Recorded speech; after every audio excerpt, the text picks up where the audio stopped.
Hello and welcome back to Laughing Through the Pain, Navigating Wellness with me, Richard L. Blake, my co-host Andy Esam, and today our guest is Sarah Fenn. So Sara is the founder of Keto Supplements and the director of O3 Omega Smoothies, and she has a master's in anthropology, which I think makes a very good background for understanding nutrition. And Sara and I met each other from the Biohackers meetup back in the day before the Biohackers scene in London really took off with the Health Optimization Summit. So we go back quite a few years. So welcome, Sara. It's great to have you on. Hi, Richard. Hi, Andy. It's so great to see you again, and thanks for having me. Yeah. How's it going? Andy's fresh back from the US, right? Yeah, I'm back from the US. I wouldn't say fresh. I'm suffering with acute jet lag. So if you've got any tips as regular travellers, let me know, because I'm all over the shop. There's a lot of biohacking tips. I mean, blue light blocking glasses, seeing the morning sunlight, got them. They're not helping at all. No, completed it. Getting lots of that natural daylight and meditating. Nothing's working. But Anyway, I shouldn't complain. It was a good trip. It was a good trip. No, jet lag is a nightmare. It can really mess you up. So yeah, I give you full sympathy.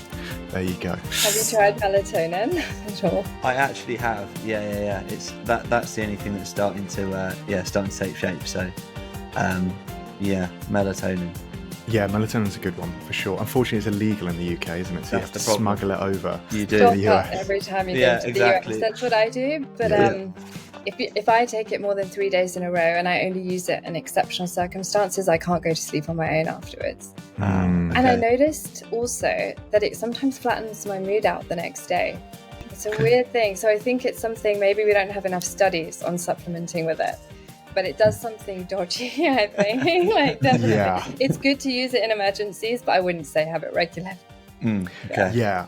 And I do use it fairly regularly, but I kind of microdose it. So I have like 0.25 milligrams. Whereas if you go to just CVS or Walgreens in the US, their smallest dose will be like 3 milligrams. So several hundred times more than I try to take. But I do notice if I do take a big dose, like 10 milligrams, which I will do if I feel like I'm getting sick, taking a mega dose of melatonin is really good for like fighting off a cold. It will really bump up the immune system.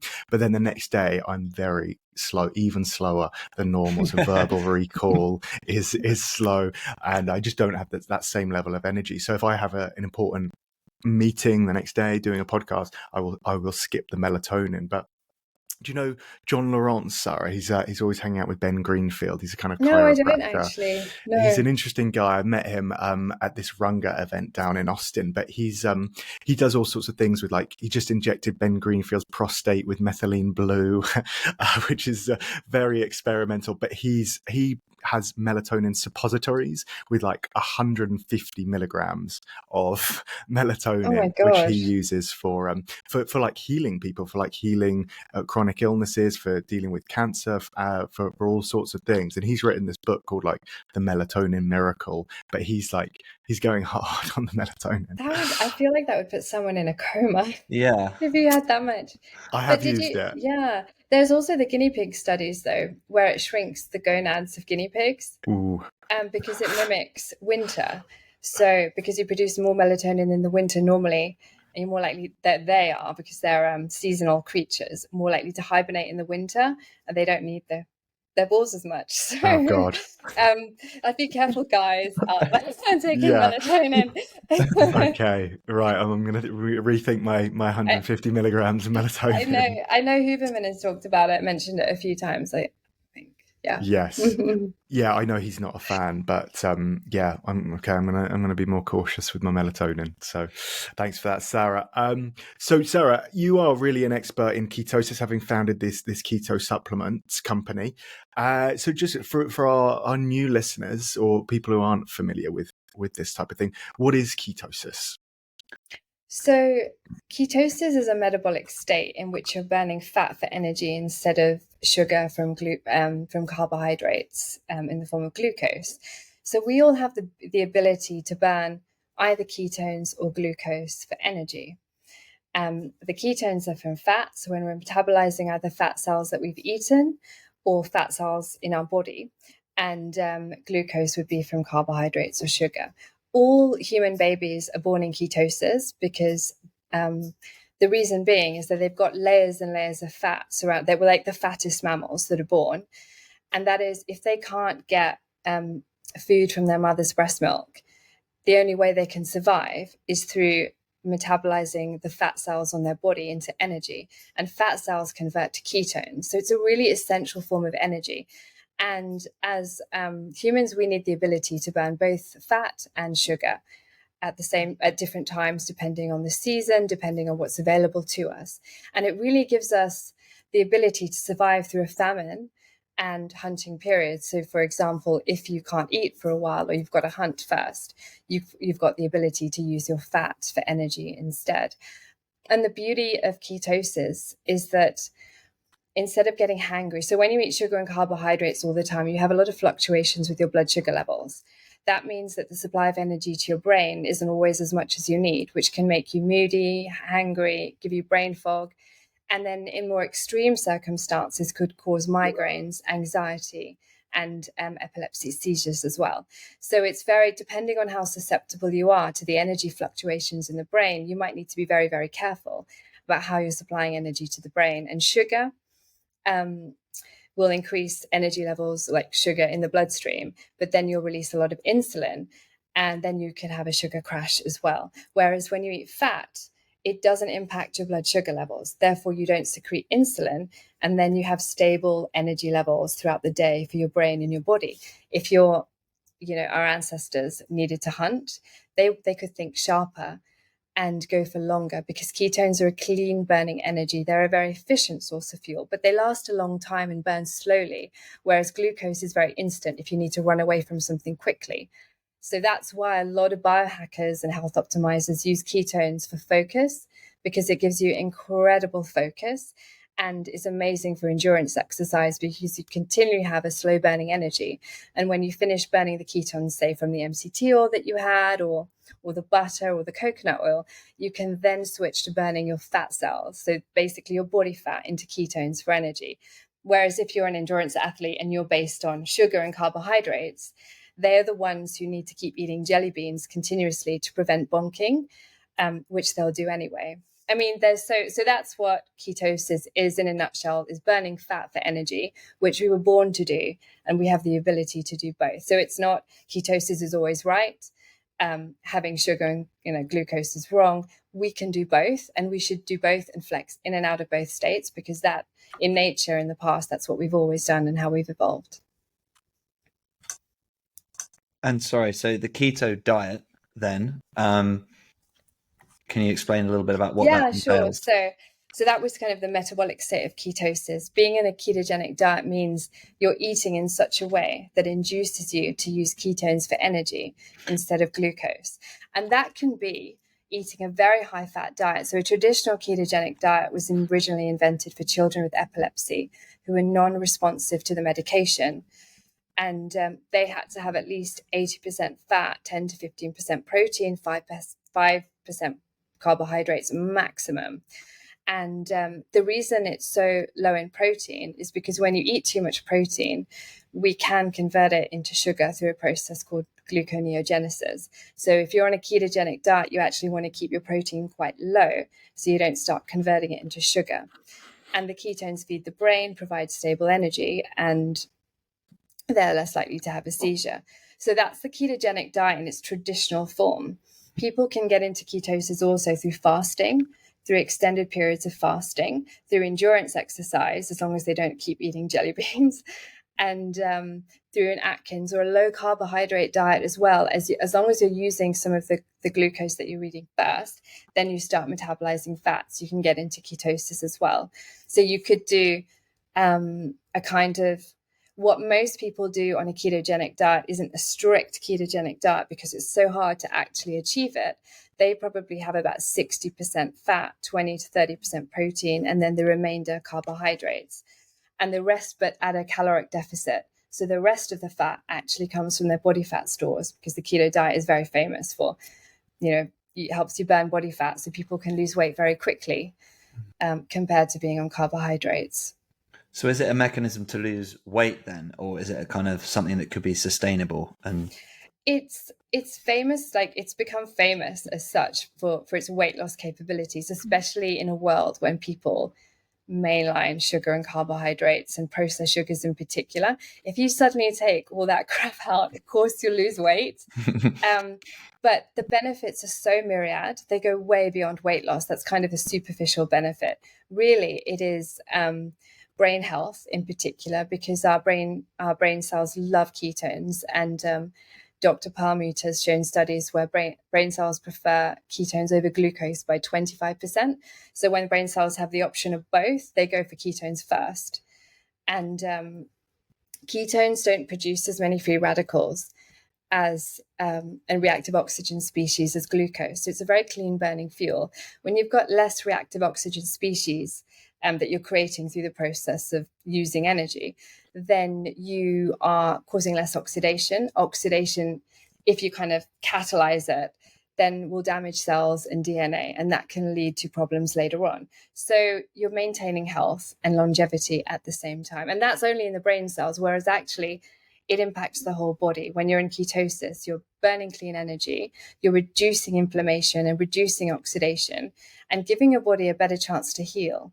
And that's why the ketogenic diet is often used for people who are going through chemotherapy, who have cancer, because it gives the body a chance to heal. And cancer cells, not all of them, but most of them, struggle to use ketones for energy, but they thrive on sugar and a hypoxic, so a lack of oxygen environment. And then as soon as you take the sugar away, they can't grow as quickly because sugar spikes insulin and the growth hormone. And without insulin and the growth hormone, you can't grow even tumor cells. In general, it's not a blanket statement, because there are some cancers that can survive on ketones. But on the whole, it's a very good way of shrinking tumors as well. That's so interesting. And then for longevity studies, I mean, after you've finished maturing, to prevent the diseases of civilization and aging, if you reduce your sugar intake and spiking your growth hormone, you then can't grow other tumors, and even cells that are sick or dying, they can't replicate. And cancerous cells can only really grow if you've got a damaged cell and DNA that can continue to replicate. But if you start starving them, they can't do that as well. So you can do that through either following a ketogenic diet or doing a fasting mimicking diet. Dr. Volta Longo has done loads of research on how a fasting mimicking diet, which is about 400 calories, low protein, low carbohydrate a day for just 1 week, a month, can reverse diabetes and reverse loads of kind of diabetes, Alzheimer's, and a lot of other health issues. So it's kind of promoting longevity. But you don't have to do it all the time. You can flex in and out, but it's just giving your body the chance to rest and recover and rejuvenate, and the cells to recycle, rather than replicating and growing all of the time. Like, it's good to grow sometimes, but we don't always want to be growing, because we'll be growing the bad cells and the good cells at the same time. That is super interesting. And the longevity piece is starting to unlock some thoughts in my head. So, Sarah, I just did have you heard of the Rejuvenation Olympics and True Diagnostics? I haven't actually, no. Okay. Yeah, it's quite interesting. Have you announced your results yet, Rich? I'm not sure you have. Well, we did on our episode that didn't get recorded. So listen to what Andy and I recorded, the best episode of any podcast ever last week, but it didn't actually record. So it'll never be replayed. It's a bit like that Tenacious D song, the best song ever. Yeah, we'll talk about it. This is a tribute to the greatest podcast ever recorded. Anyway, so my results, it uses the Horvath clock, which is your measure of methylation, and that was sort of really pretty good. Like, I'm aging 0.84 years for every 1 year, every calendar year, but my telomere length was really poor. My average telomere length is another thing they measure, and telomeres, listener, is sort of like the protective end of your DNA. It's like the plastic bit on the end of your shoelace, and they shorten every time your DNA replicates, and as you get older, that gets shorter and shorter until they can't replicate anymore.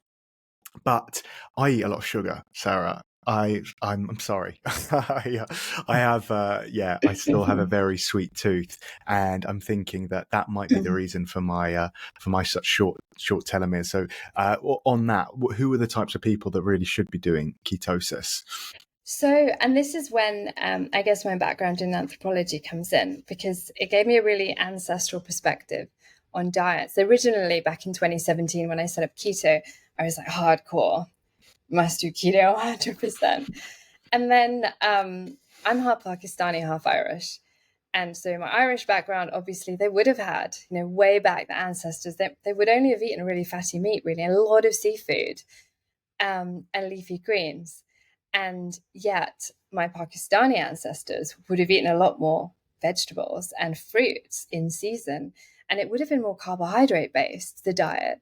So it's like, oh, maybe when we think about diet, we should think about our ancestors. Where are they from? And how have our bodies evolved to eat? Just the way Asians in general have trouble digesting lactose and Caucasian men have trouble digesting soy, because we haven't been doing that for thousands and thousands of years. So I think you really need to think about, where am I from? What did my ancestors eat, say, a few thousand years ago? And that will bring you very, very close to the kind of diet that you should be eating. And it will be different for everyone. And then you can adjust it according to, like, am I physically active? Am I training? Am I mostly sedentary? What are my goals? And then you can look at things like health issues. So I would say if your ancestors are more from the Northern Hemisphere, a ketogenic diet is more suited to you. If they're from anywhere that's cold most of the year, will not have access to sugary fruits and vegetables all year round. And if your ancestors are from closer to the equator, that's when you can probably digest more sugary fruits and vegetables, because your physiology has evolved in order to adapt to eat those foods. And then I think keto is especially good, regardless of that background, if you have epilepsy, anxiety, bipolar, depressive tendencies, anything to do with neurological health, because ketones are so brilliant for the brain, then I think definitely think of the ketogenic diet. If you've got type 2 diabetes as well, you can reverse your type 2 diabetes if you stop eating sugar and carbohydrates. If you're worried about Alzheimer's as well, again, mostly neurological things. If you've got neurological worries, then I would say try keto and see if you notice an improved mood, because most people who go keto at the beginning, especially with all of the extra energy straight to the brain, you feel really, really high. But the problem with keto is if you do it too long, you can then cause hormonal stresses. And that's when it doesn't suit the average person to do keto all year round and all of the time. So I like to think of it as seasonal. So, like, what's available at this time of the year where I live? Should I be eating bananas in December?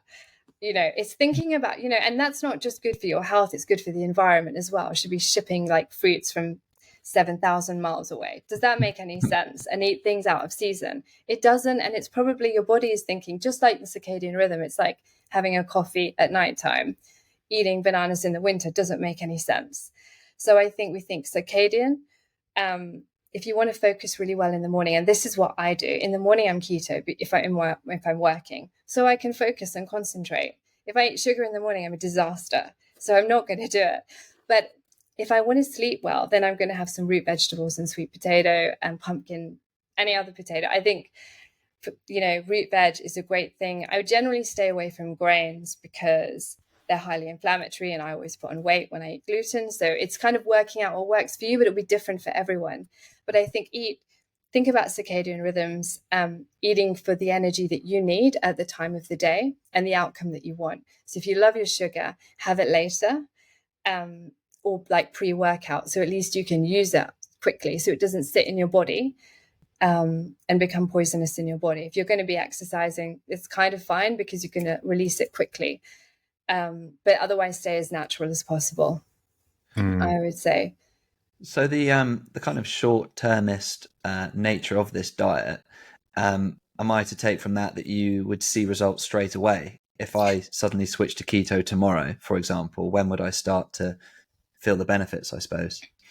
The first reason, in terms of weight loss, the first thing that you lose is your glycogen stores. And glycogen is kind of the water around your muscles. So people have an immediate weight loss, but actually it's just the water that they've lost, and they lose their electrolytes as well and feel very tired, and they think it's keto flu. It's not because you're addicted to carbohydrates. It's because you need more potassium, magnesium, and sodium. and you need to replenish those. So there'll be an immediate like weight loss in 2 or 3 days, and then you'll start actually fat burning as well.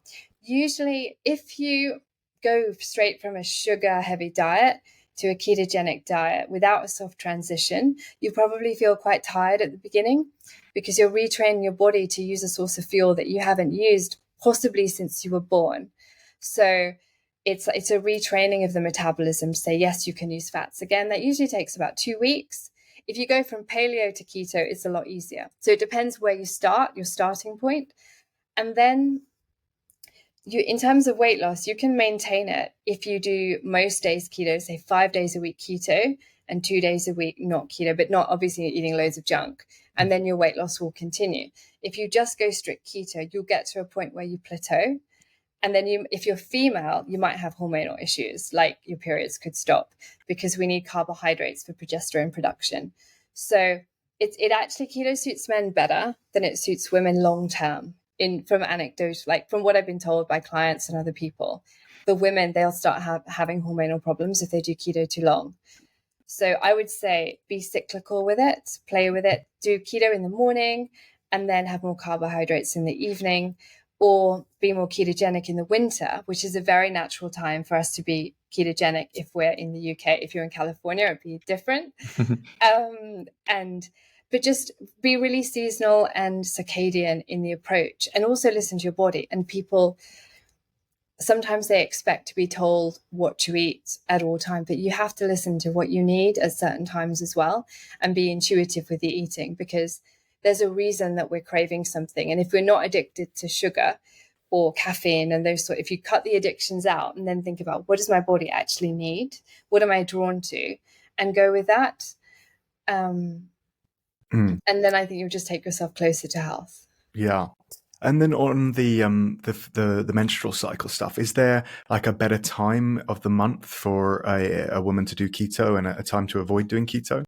Definitely. So post-menstrual is always better. Absolutely never premenstrual, because that's when women have all the cravings and the mood swings, and your body is saying, I need more sugar and carbohydrates to produce progesterone, and that can give you a smoother cycle as well. Whereas post-cycle or post-menstrual menstruating, you can fast really easily and you just don't get as hungry and you've got more energy. So if you're timing it, I would say more carbs before your period, and then you can go strict during and after your period.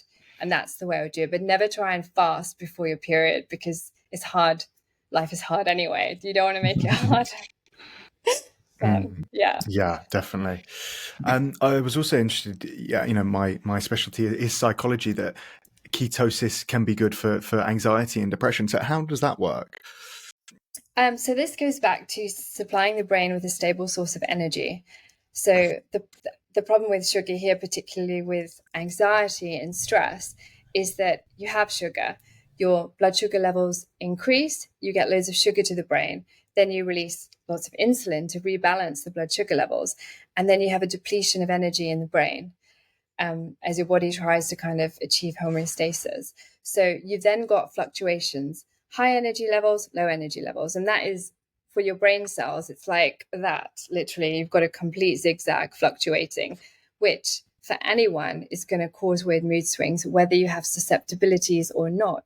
So then if you have susceptibilities, it's very much, the first line is the energy source is fluctuating, and that's causing problems to the energy to the brain. Secondly, processing sugar causes more oxidation and the release of more reactive oxygen species in the brain. That causes more inflammation, and that can cause migraines, headaches, mood swings, depression, everything there. Whereas if you've just got a stable source of energy and ketones to the brain that would produce a lot less inflammation, everything is just functioning smoother and your neurons can communicate much more clearly together. And again, with a ketogenic diet is higher in fat. The brain is mostly fat. It's something like 60% cholesterol. Therefore, we need plenty of fat to feed that brain. And the myelin sheath that protects the neuronal connections is fat. So if you don't eat fat, you don't have the building blocks to build a healthy brain. And the ketogenic diet is high in fat. Hopefully you're eating healthy fats like butter and coconut oil and not seed oils or vegetable oils. Then you're giving your brain exactly what you need. Even better if you're eating loads of seafood, because fish oil has omega-3 DHA, which is the most important nutrient for a healthy, happy brain. Accepting that a diet needs to be tailored to every individual, where would be some good resources to start looking into what a keto diet is, in terms of, you mentioned fish, healthy fats? Is there kind of some helpful resources that sort of set out literally listed items of what you should include in your diet? Yeah, I mean, I think a good place to start would be recipe books, probably, because then you've got a toolkit as well. I'd recommend Martina Slajarova. She does some very easy, very healthy, clean ketogenic recipe books, and some of them are also paleo.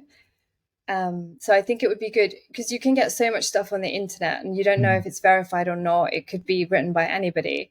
So I would say Martina Slajarova would be number one starting point. I'm not going to ask you to spell that, but yeah, we'll cite it in the notes. But yeah, exactly right. I think that if you type in keto diet on the internet, Martina Navratilova. Yeah, it's a bit of a minefield if you type that into Google. You just get all sorts of targeted ads and Well, I guess the main sort of information one needs to do to ketosis is you want to avoid carbohydrates and sugars, and you want to eat more healthy sources of fat, like Sarah's already mentioned, like butter, coconut oil, MCTs, and you want to avoid, starchy vegetables, potatoes, grains, sugar, bananas, those kinds of sugary fruits. Anything else there to add, Sarah? Would I say that? I would just say be careful of condiments and things like that, and prepackaged foods. You don't really know what's in them. Sometimes they say they're keto, but they might have a sweetener that could really disrupt your gut microbiome or give you a tummy ache or bloating. So you are, if possible, go for real foods that look like what they are, how they naturally grow or live, like a fish, a broccoli, rather than a prepackaged thing, because you don't know what's in it. They always lie on the labeling anyway, in terms of saying it's healthy. And there's a lot of ketogenic friendly sweeteners and foods that aren't necessarily very good for you. And there is a way to know if you're in ketosis, isn't there? There's, you can use the blood pricks and the breath things. What do you think about those, Sarah? Yes. Sorry to interrupt, Sarah. I mentioned it the other. Is that the Zoe thing? Just because I mentioned it to Rich, I don't think it's over in the US yet. The Zoe patches that they've. I think that's a CGM. That was blood sugar. CGM. That's just CGM. Okay, sorry. So you can measure through your blood, through your breath, and also through your urine. The blood is the most reliable and gives you the most standardized results. It'll say 1.1 millimolar if you're in ketosis, up to 4 or 5, but it will be standard for every single, because it's a blood measurement of the volume of ketones in your bloodstream at any given time, and you can measure people against each other on that. The problem with the acetone, which is a breath form of measuring ketones, is it's not actually measuring, it's a byproduct. What it's measuring is not the ketones, but the byproduct of you metabolizing fat cells. So it's the byproduct of burning fat for energy. And everybody, because I've experimented with these before, and I've had one in mine will say 50.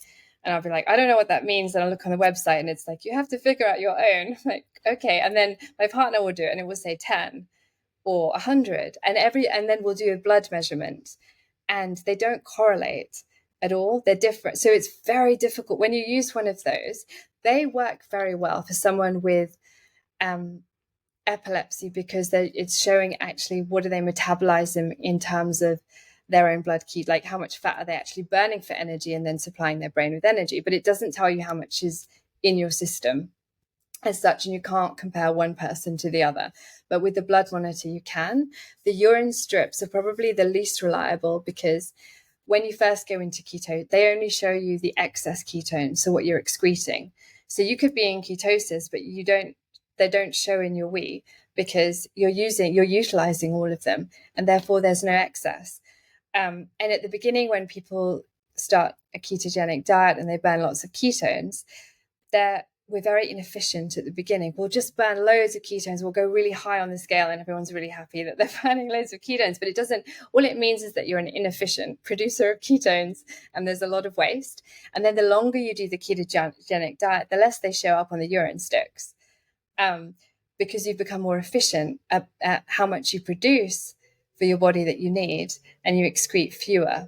So they're not particularly reliable mechanisms. The urine sticks really are for people who are in ketoacidosis, where they have toxic levels of ketones and sugar in the bloodstream and are at extreme risk. But then, it's really off the scale, and you would never achieve that on a ketogenic diet.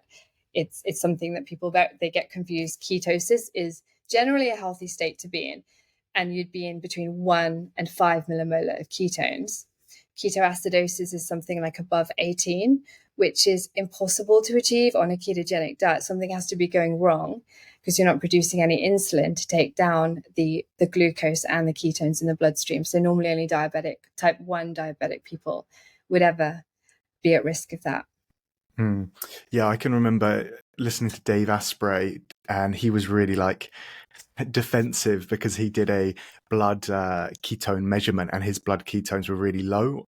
And I think kind of from that we discovered that once you get really efficient at ketosis, your blood ketones will be low as well, because he's utilizing all his ketones. But that's interesting that the urine ones don't work so much. As I can remember when I first did Atkins when I was 13 years old. Oh my gosh, that's an early start. Yeah, it was an early start. Yeah. Mm-hmm. I was into nutrition back then and health and doing push-ups in my room. And my mum would make me special keto lunches to take into school, salads with loads of cheese and things like that, because I wanted to lose a bit of weight. I was vain as a 13-year-old as well. So you mentioned fat loss there. So obviously you can put on weight and be in ketosis, right? You do need to still be in a calorie deficit if the goal is fat loss, right? Absolutely. Yeah. If you're eating too much fat, because you still release a little bit of insulin when you consume fat, it's tiny in comparison to what you produce when you eat sugar. But you still can put on weight if you're constantly eating loads and loads of fat, because it has to go somewhere. But you won't, it's kind of with the calorie deficit, your calorie deficit or your caloric needs actually change on a ketogenic diet versus on a carbohydrate rich diet. And one of the reasons is that without insulin secretion, it's much more difficult to store fat. So you could eat the same calories on a ketogenic diet as you do on a carbohydrate rich diet, and you won't store as much fat, because you need insulin to store fat, and you produce loads of insulin with sugar, but you don't with ketones. So you can still put on weight on keto if you're eating loads and loads of fat, but it just makes it a lot easier. I saw a study recently, I can't remember the name of the doctor, but he basically was saying how difficult it is to grow fat cells in a lab, because you can have a fat cell and put loads of sugar and energy around it, and it won't grow without insulin.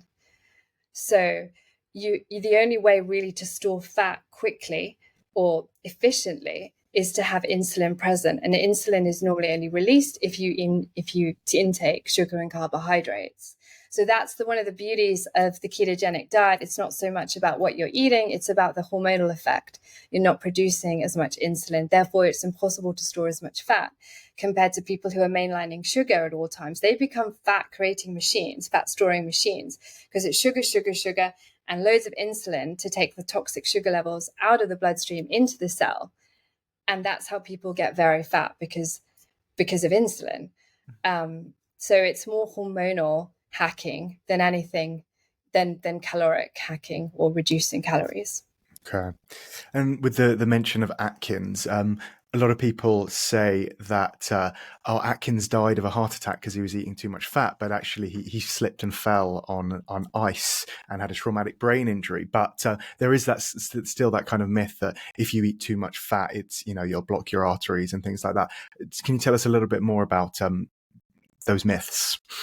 Yes, because it's unfortunate the fat is called fat, because it would be much more helpful if it wasn't. And then there wouldn't be such a strong correlation between eating fat and getting fat, because if sugar was the, it's just the names that we use. And I think they're unhelpful because people associate them with each other because they have the same name. And that's problematic. But I think what's important with the heart attack or the coronary, heart, anything to do with heart health, is there's the cholesterol fears have been debunked completely, but people still believe them.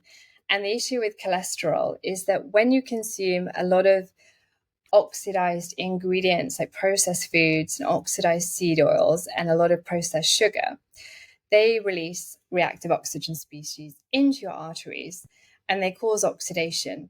And if you're constantly causing that inflammation within the arteries, they then get weaker and they start tearing. The body produces its own cholesterol to bandage up those arteries because of the damage the sugar and the bad oils and the other oxidized foods are doing. It has nothing to do with the cholesterol or the fat that you're eating. And then if you keep damaging your arteries through eating these bad toxic foods that become toxic and bad because you eat too much of them and you're not working them off, then you'll produce even more cholesterol and it starts causing blockages. And that can lead to a heart attack. But we will always produce the amount of cholesterol that we need, whether we eat it or not, when it comes to arteries, not necessarily for the brain. And there's a lot of studies that show people who consume a higher fat diet have a much healthier brain than those who don't. And the same in the skin as well. I don't know if you've noticed this, but this is definitely something that you can see. People who go on a lower fat diet, sometimes just vegetarian or vegan, they don't have very good skin compared to people who eat fats, especially animal fats, because they're so good for rebuilding the collagen in your skin. But the whole structure of our bone, like our skin and our brains and our bodies, we need fats. So you can see it in a sense. If someone looks particularly wrinkly, it could be because they're not eating enough healthy fats as well. So just so I'm understanding this cholesterol myth being busted, we're saying that a high cholesterol level does not necessarily equate to a health problem. No, a high cholesterol problem is only a problem if you also have high inflammation. Okay. If you have low inflammation and high cholesterol, you have nothing to worry about. If you have high inflammation and low everything else, you probably have a problem, because we don't want inflammation in the body because they damage our cells and our DNA eventually. And if damaged DNA is replicating, that's when you have a problem. So my doctor called me up last year and she was like, you have really high cholesterol. You need to go on a diet. You need to stop eating fat and you need to exercise more. And I was like, I do loads of exercise. I was like, shut up. You need to read the latest research, like go away, because she's seen me and I don't need to lose weight. So, but they just it's old science and it's been debunked, but they haven't read the latest studies yet. So it hasn't followed through to Western medicine, is what we're saying, basically. It takes because if you think about our doctors, they studied like 20 years ago, and they were taught by people who'd studied medicine 20 years before that. So it's old science, and science is always changing. And that's why it's taking so long to filter into what's practiced. I mean, my mum was in hospital last year and the food that they were giving her, oh my God, like on the list of foods that she could choose from. And that they had options like butter or margarine. And then it had this like healthy sign that was beside the margarine. And it was like, this is the healthy option. And I was like, no, like, why? Why are they still doing that? That's what causes it. I mean, that's what causes all the health issues that we have today, I believe, are caused by seed oils that we didn't eat over 150 years ago. And there's a doctor who's amazing, Dr. Chris Kenobe. I'll introduce you to him. You have to have him on the podcast, who's done loads of studies on our intake of linoleic acid from seed oils since the 1900s. And as that's increased, as has the increase of deaths from cardiovascular disease. And it's only in correlation with processed seed oils and saturated fats. And there's no correlation at all. So it's like we've been lied to a lot. But it's fascinating. But it isn't so much with the sugar intake. It's more with the processed seed oils. But in the American diet, they go hand in hand. So be difficult to differentiate. Yeah, there's a lot of interesting stuff there. Well, I think doctors, I have a doctor friend, and he says, yeah, we only get about an hour of training in our sort of 7 years of medical school on nutrition. And that kind of, when you see what they feed people in hospitals, that kind of you can understand why people can become so conspiratorial when you can see like this food is exactly what makes people sick. Oh yeah, they're doing that because they want to make money off people being sick, or certainly in the US that's the case. I think it's less so in the UK because it's the NHS and it's our taxes. But the seed oils thing is such a confusing one, because I've been subscribing to this seed oils is bad thing for a while, but do you know Dr. Ruscio, Michael Ruscio? No. Okay. Well, he's a really good nutritionist, and he was just on Joseph and New's podcast, who we had on 2 weeks ago, and then I just saw him speak at the Biohackers World Conference in Austin about seed oils, and he kind of says like, yeah, I understand why people think seed oils are such a problem because industrialized and omega-6s, and there was another word he says, but when they're actually done, I know it's sort of observational trials of people who eat more seed oils compared to people who eat more saturated fat. The people who eat the seed oils are actually healthier. They have lower incidences of heart disease. So he's kind of saying like, I understand why people think seed oils are bad, but when we actually examine this, that doesn't seem to be the case. But yeah, I'd love to speak to your doctor to see what he has to say to argue that back. Yeah, I think it's because there's obviously, well, I don't think there's anything wrong with the seed in its raw form. It's what happens to the chemical structure of the fat once it's heated or processed. And that's when it becomes problematic. So I think it depends on the study. Are they cooking and are they hydrogenated seed oils, or are they eating seeds that are cold pressed? Because then there isn't a massive issue. You might have an imbalance of the omega-3 to 6 ratio, but you don't, it's really processed fried foods that are the big problem, rather than being afraid of a seed. That makes sense. Yeah, absolutely. Yeah, I think as we do more studies on these types of things, I think if I had to guess, it would be like, okay, yeah, it's not, if you have, as you say, a cold pressed, beautiful organic seed oil that you're just pouring on a salad, probably fine. But a seed oil that's been processed many times, maybe used to fry chicken several times in combination with other inflammatory foods, maybe that's what's causing the health issues more and more. But I feel like the seed oils thing is gonna run for a few years. I feel like it's going to be a big controversy, a hot topic, as they say. I wanted to ask about like hacks for ketosis, because it can be quite a challenge. It can be difficult, as you mentioned, like the keto flu. So what do you think about like exogenous ketones and things like that for getting into ketosis? That's one of the reasons I set my business up, to use exogenous ketones as a buffer or a hack to prevent my partner from having a seizure, because his seizures were induced mostly by fatigue, alcohol, or stress, or sugar. So I thought, well, if you have sugar and you have ketones at the same time, they could create a buffer, and they worked. So basically, they get exogenous ketones are like exogenous insulin.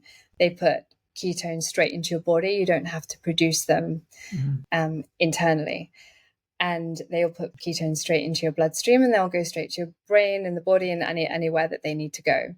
So what they do is make it easier to transition to a ketogenic diet, especially at the beginning, and you really notice them at the beginning. They can support intermittent fasting or extended fasting for giving you more energy. I use them mostly for flying.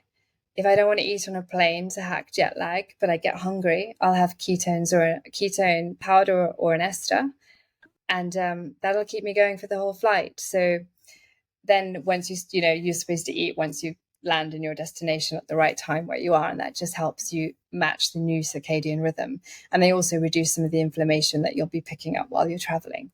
So they're a shortcut basically to get into ketosis. I don't think you need to have them every day.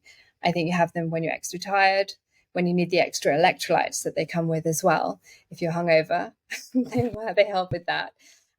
Or if you just don't have time to eat and you really want to focus, they're amazing for focusing and concentrating.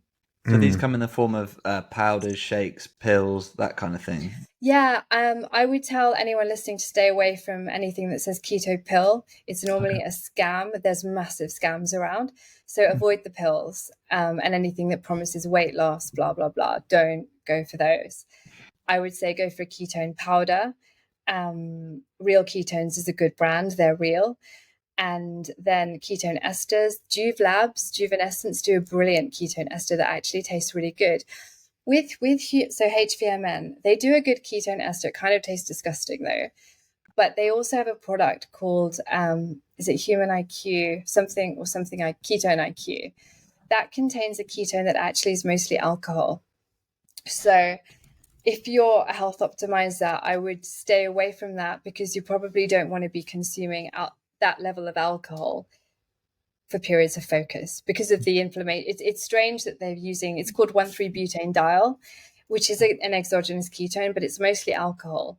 And it's promoted by a lot of influencers, even Huberman, but I don't think he knows it's alcohol because it didn't say it on the bottle. It's only because I'm in the industry, I know what's what.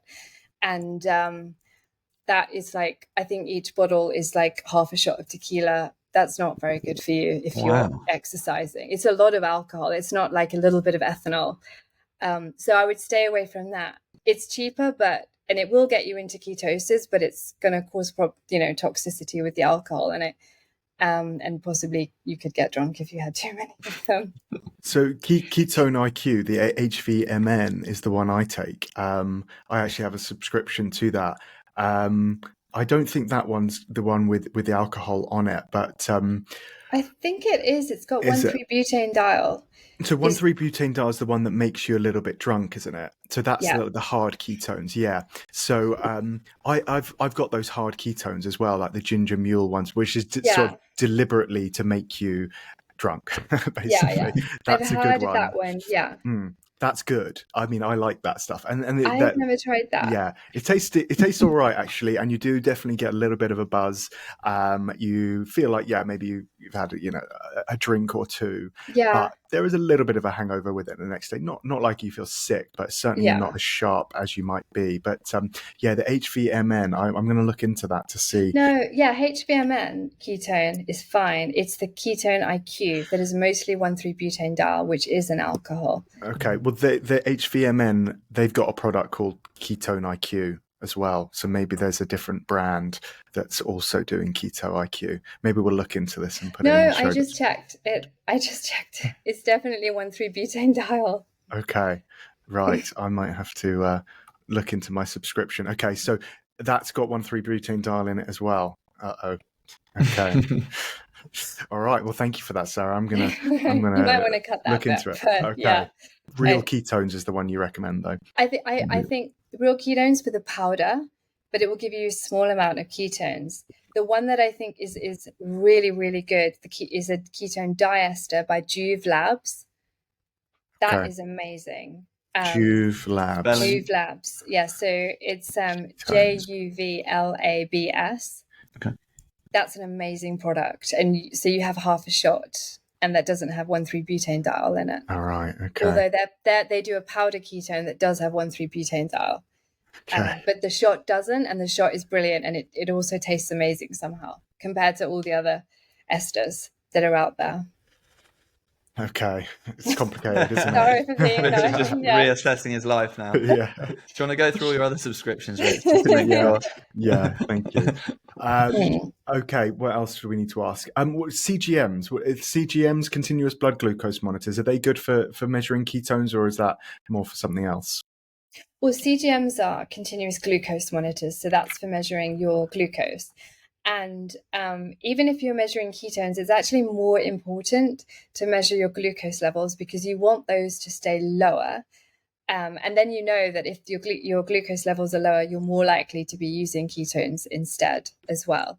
So your glucose levels are very strong markers of good health or bad health overall. And also your response to food, your response to stress, your response to sleep as well. So I think it's a really good idea. I've done it for a while, but then you get a good idea of, okay, this spikes me, that spikes me. that doesn't do anything. Oh, I can eat that food.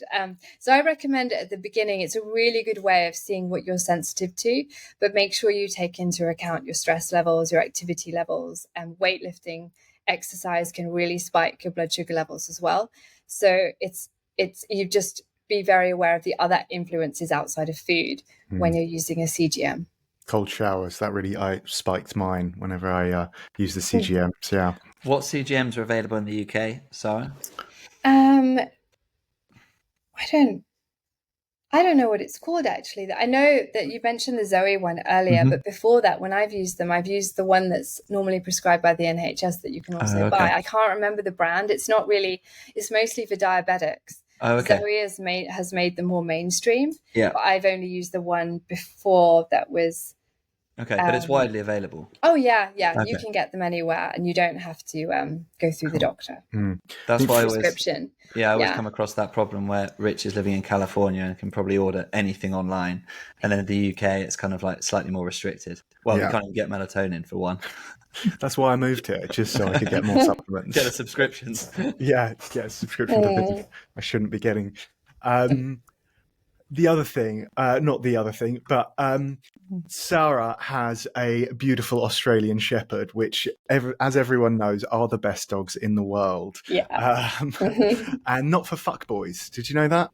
There was a meme going around that people sent me for a while. The type of dogs for the type of person. Apparently, hot guys have like, mongrels or rescue dogs, and fuckboys have Australian Shepherds. Australian Shepherds. Wow. I'm here to dispel that myth. Neither Sara or I are fuckboys. But anyway, you know fair bit about nutrition for dogs as well, and carnivore and keto for dogs. So can you tell us a little bit about dog nutrition, Sara? Yeah, well, I understood that they do best on a raw diet, on a raw carnivore diet. Which I did try with my Australian Shepherd, but she doesn't like raw food, and she never did, even as a puppy. So I had to cook her liver for her. And, so I think, dogs are scavengers, and naturally, and they don't have a very long colon, therefore they shouldn't be eating loads of fiber, and they are better suited for a more carnivorous diet. Just by their constitution and their teeth, because they've got short colons and carnivorous looking, like the canines, so therefore they should eat more meat. So I wanted to put her on a raw diet. She rejected it from the beginning, which was sad. Yeah, which meant I had to work a bit harder. But all I can say is that I fed her liver, and but not too much, because once I think we gave her too much liver and she got sick, because it's kind of, I don't know, liver can be super healthy, but sometimes especially if it's not organic, and I wasn't always getting organic, depending on what I could get. Once I think I don't know exactly what made her sick, but I'm sure it was the liver. That was my hunch. And then I really cut down on how much liver I was giving her because I was scared. So she mostly has liver. I get stock bones for her and cook them up. And sometimes I eat them too because they're so yum. So I literally put them in the air fryer, and then I'll have some with salt, and she has them obviously without salt. And she loves it because she gets all the bone marrow and the grizzly bits and the bits of meat the bitch is left on, which is really tasty. And she can chew on those for ages, and they clean her teeth. I'm not a dog nutritionist, so it's probably all I can say.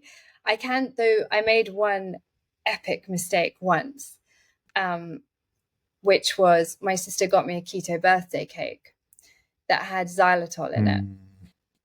And I let her taste some of the xylitol, and she almost died and I didn't know it had that in it, and I shouldn't have given her any of my cake. And then, she basically started to go hypoglycemic and shaking, and we had to give her a dextrose pill to bring her back. Wow. Or she would have died. And it happened so quickly from when she had. So never give your dogs anything with xylitol ever. Yeah. What is a keto birthday cake? So instead of sugar, it'll have, Hopefully stevia, because that's the healthiest sweetener, or monk fruit, or erythritol I don't like because it gives me a tummy ache. And xylitol, though, it had in it. And I think the flour was almond flour. That's pretty scary. I want to come back to that, but what do you think about allulose? From what I know, allulose is really, really good for you. It tastes good. It doesn't cause as much GI distress as, say, erythritol would. But it's a novel food over here, so you can't get it in Europe. Yeah, I have tried it, and I know it's really good for making like a candy floss style thing, or marshmallow as well. But I've heard good things, but I couldn't say because I've only tried it once. Yeah, I've got it. Yeah. That's what I use. I've got a nice blend of allulose and monk fruit, and then I put stevia in as well. And yeah, I don't get on so well with xylitol. Actually, so xylitol, for listener, is a type of sweetener, but it's also antimicrobial, so it's good for bursting the biofilm in mold. And I was exposed to a lot of mold as a younger person. So I was doing neti pots every day for a couple of years to burst the biofilm in my nose, and I was making a little concoction with salt, xylitol, and baking soda. But then I had an allergy test, and they were like, "You have the most extreme reaction to birch trees. Are you like licking birch trees?" And then I was like, no. So I actually had some birch trees in my garden out here, and I had them cut down, but still the allergy didn't go away. But what I found out was xylitol comes from birch trees. It can also come from corn, but a lot of it comes from birch trees. And I was pouring that in myself every day, giving myself an allergic reaction to it. So there's so many, this is the reason for the name Navigating Wellness. There's so many things. You think you're helping yourself. You think you're doing something good, doing a neti pot. And curing your mold, but you're not. But anyway, I think one of the reasons you did looked into keto for your dog was epilepsy, right? Is that so? Australian Shepherds are particularly. That was my husband. Okay, no, but Australia, I think you okay. Oh yeah, but yeah. you also told me that Aussies are particularly vulnerable to epilepsy. That's true as well. I forgot about that. Yeah. So Aussies are, and keto is a brilliant way of alleviating potential seizures. So if you with particular, you're right. That was a long time ago. I'd forgotten. I didn't want her to have a seizure, and I didn't want to start giving her foods that might induce a seizure. So why not be keto carnivore? I also poured like extra butter on her food, sometimes MCT. I wanted her to be really clever, so I'd sometimes even give her fish oil. I was like, grow your brain. Yeah. Nice. I'm sure she is very clever. I'm sure she is if she's an Aussie. So yeah, your shop, what are the most kind of popular products that you sell on keto supplements? Keto, they are exogenous ketones are the main thing. So that would be real ketones powder. I also sell purity coffee. That's one of the most popular ones, at least. So it's really antioxidant rich and mold free, and tastes amazing too. Once you start drinking it, it's very hard to have any other coffee. So that's very popular. And I also do sell Dr. Annika Baker's keto greens, so alkaline ketogenic supplements and creams as well, which are very, very popular. So they're more targeted at menopausal, perimenopausal, and postmenopausal women. Nice. And you're also working with a liposomal company now, aren't you? Can you tell us a little bit about what liposomal products are? Yeah, sure. So we have the problem with supplements in general is they're obviously supposed to supplement your diet, but when you isolate a compound from another, you're then possibly removing other elements of the nutrient that could help you absorb it or that support the absorption. So for example, if you have, and I think DHA is a really good example of this, because I'm launching a 3 omega smoothies through the liposomal company.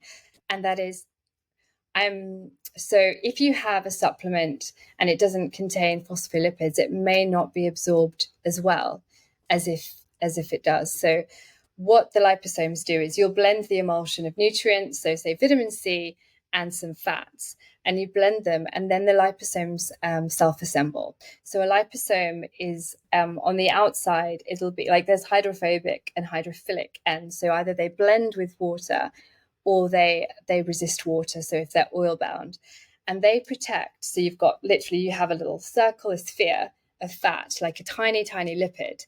And within that will be the nutrient cargo, the vitamin C, the DHA, the CoQ10, the astaxanthin, whatever it is. And it's protected by a layer of fat. And it can then survive digestion, because most supplements get destroyed in the stomach, whether it's in your stomach bile or through your digestive processes. So then it never gets to where it needs to go. It just gets destroyed. So you could be spending loads on powder supplements that do nothing. Some absorb, but most of them need a phospholipid, because most of the nutrients that we eat will come with a fat, and that will help the absorption as well. So the liposome literally protects the nutrient from being destroyed in the stomach. And the other beauty of it is that liposomes mimic cellular membranes as well. So they're more easily absorbed into the body, they're more biocompatible, because our bodies recognize that, oh, this is like for like. I understand it, I'll let it in. And that's how liposomal technologies work. So it's literally encasing a nutrient, supplement, a vitamin in fat so that it survives your digestive process. And then because it looks and acts like our cellular membranes, it's absorbed better into the body, into the target area, into the system. So that's what a liposome is. And it just protects nutrients and can delay the distribution of nutrients. So you don't get a sudden bomb of like vitamin C all in one go, and then the rest is excreted. So you get more bang for your buck, basically, and it makes them more bioavailable and more efficacious for you. So they actually work. You get the nutrients that you're buying. Wow. So no, I was just going to ask about contraindications. You mentioned that when we were chatting earlier. What are some contraindications of supplements? Sure. Yeah. So things like multivitamins that will contain zinc and magnesium and copper at the same time. Zinc will not copper out, and magnesium as well. So, I mean, I've heard, because one of my friends was mentioning she took this zinc and magnesium supplement. I'm like, that's kind of stupid, because zinc knocks magnesium out. It just stops you absorbing it. And there's so much of that. It's mind-boggling. And with supplements, so much of it's marketing, and even the regulatory companies, they don't know this science well enough to say, actually, this ingredient contraindicates the other. And the other one, I mean, many of your listeners, if they're biohackers, probably take glutathione. So I encourage all of you to look at the liposomal label on your glutathione. If it contains water, your glutathione has been deactivated, because glutathione does not like water. It has to be encased only in a phospholipid, completely water-free. And if it tastes a bit eggy or smells eggy, that's gone off glutathione. So check your labels. A good brand for glutathione is Yorzuki. They don't use any water in theirs. And there's some big brands that put water in their glutathione. So check the label, because it won't do anything for you if there's water in it. Have you heard of Glutaril? So it's a spray that you put in your skin. So it's glutathione. It's another subscription, isn't it? Yeah, it is. Yes. So because I know that glutathione is so important, I know that in my DNA I don't detox well. So I do spend the money on glutathione. But it's a spray. You spray it onto your skin and then rub it in. And it's a transdermal. And it smells sulfurous for sure. It smells eggy. So I'm going to have to check. It shouldn't smell eggy. That's the thing. If it smells sulfurous, it's gone off.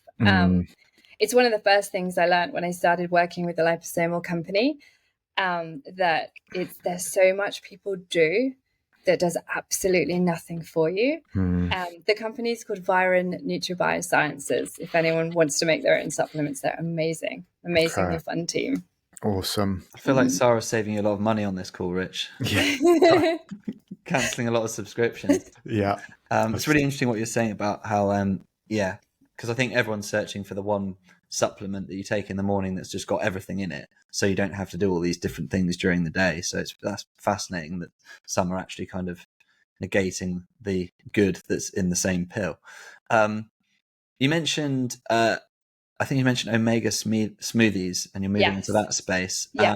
I suppose, a two-part question. What is an omega smoothie?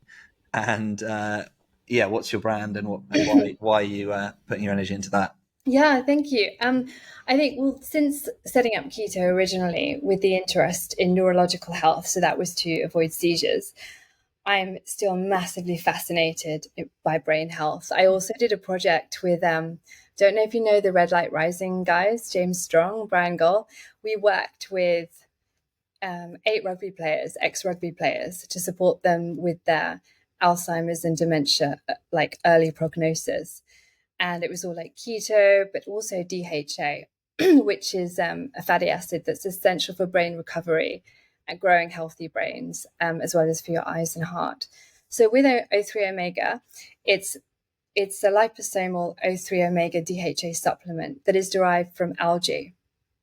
Now, the reason that we use algae and not fish oil is because, one, the seas are very, very much depleted of fish right now, and it's getting very expensive to source fish oil. Secondly, fish oil oxidizes extremely easily and goes rancid, but you don't know when you take a fish oil in a capsule if it's oxidized or not. If you're in a restaurant and they give you a gone-off piece of salmon, you know, and you're not going to accept it. But if it's in pill form, you don't know. Until you get fishy burps or vomiting later. And the study, I mean, they're fascinating studies. I've seen studies that show that rancid fish oil can cause fatty liver disease in mice. It's completely mental. Yet non-oxidized omega-3 DHA can reverse fatty liver disease in humans. So it's really amazing. It's like an amazingly powerful fat, but we need to be so careful how we treat it and where we get it from. And algae is an amazing source of DHA. That's where fish get their DHA in the first place. And it's something like 75% DHA. That's the only one from plants that's actually bioavailable to humans. Like a lot of people say, oh, if you want omega-3s, eat flax. Like it has a 5 to 10% conversion rate. It's completely pointless. So you should either eat real fish, real fatty fish. I would say avoid the fish oil supplements because they oxidize so easily, and all have it from an algae supplement. So what we've done is created a liposomal algae DHA supplement that is biocompatible with the body and delivers, will give you one serving is the equivalent of 200 grams of place fish. So, and just from algae, and algae is super sustainable as well. And the way that it's grown is in such a way that it won't have contaminants such as PCBs, heavy metals and other chemicals that you could also still get in fish oil. So it's a really good solution for reducing inflammation throughout the body and the brain. But we've blended it with MCT. So with almond butter and MCT oil. So it's fantastic. So you'll produce ketones as well. So it's very much for kind of brain health, brain focus, for heart health, because DHA is really good for cardiovascular health, and for your eyes, because the retinas are the richest organ in DHA. So they're really good for that. And again, with brain health, it comes along with depression and anxiety and things like that. Often if people feel low, it could be because they have an omega-3 DHA deficiency. And studies in women, postnatal women, they're less likely to have postnatal depression if they supplement with DHA, because babies' brains need so much DHA, they soak it all up from the mother. So it's super essential. And algae is the most sustainable, bioavailable, kind of safest way to get it, and also the cheapest too, unless you just eat plenty of mackerel and stuff. Like I always say, eat real food first. But if you don't, then be really careful on the supplements that you take. Okay. I want to. I know you've got time pressure, but I keep having questions I want to ask. I'm learning a lot. So we had Tony Wrighton on, who's another London biohacker, and we asked him what's the next big thing in biohacking, and he said specialized pro-resolving mediators, which are a kind of like a metabolite of fish oil, effectively. And I posted that on Instagram, and then someone commented, O3 and O3 metabolites are immune and metabolism suppressants. I don't see how this ends well. So what do you know about specialized pro-resolving mediators? No, I don't. Okay. The only immunosuppressants. Yeah. I couldn't comment on that. I don't know enough on that. Okay. Well, I never replied to this person who commented, but yeah, supposedly a few people have mentioned these specialized pro-resolving mediators as like, fish oil, but it's super concentrated, like 1,000 times more concentrated than regular omega-3s. But yeah, that's very interesting about the rugby players and all these other things, and getting stuff from algae as well. But yeah, anything else you want to ask, Andrew? Well, we've got Sarah. We won't let her go. She's going to solve all our problems. Yeah, exactly. We should probably let her go at this point. Only to say that Rich will be sending you all his subscriptions on email, and you can just put a ticker across next to each one. Yeah. That'd be great. No, it's been fascinating to have you on, and really interesting in the kind of focus on the brain and mental health aspect of a diet, because I think historically people just focus on what they can see physically, and it's nice that your focus is on mental health and diet, and I've really enjoyed talking to you. Oh, thank you. Thank you. I've really enjoyed this too. Where do we find you, Sara? Yeah, I'm at The Health Anthropologist on Instagram, and I'm at o3smoothies.com is the website. We will be launching very soon, and they taste amazing. Awesome. Exciting. Yeah. All right. Well, thank you, Sara. Thank you, Andy. Listener, thank you. One thing Andy and I found out is we keep banging on saying, leave us a review on iTunes. And I've been getting really annoyed that no one's left us a review. But what I've found out is, because I'm in the US Apple store, I can't see reviews from other countries. So people from Spain and the UK have been leaving us reviews, and I haven't been able to see them. You haven't been very grateful. Yeah. No, I haven't. I've been a dick. I'm sorry. But in our next Q&A, I think we'll read out some of these reviews and thank everyone who's been doing that. But keep leaving us reviews, and leave us, if you're in the US. I know you. I will be able to see those ones. So thank you, listener. Please subscribe, like us on Spotify, and we will see you very soon. Cheers. Bye-bye. Bye. Bye.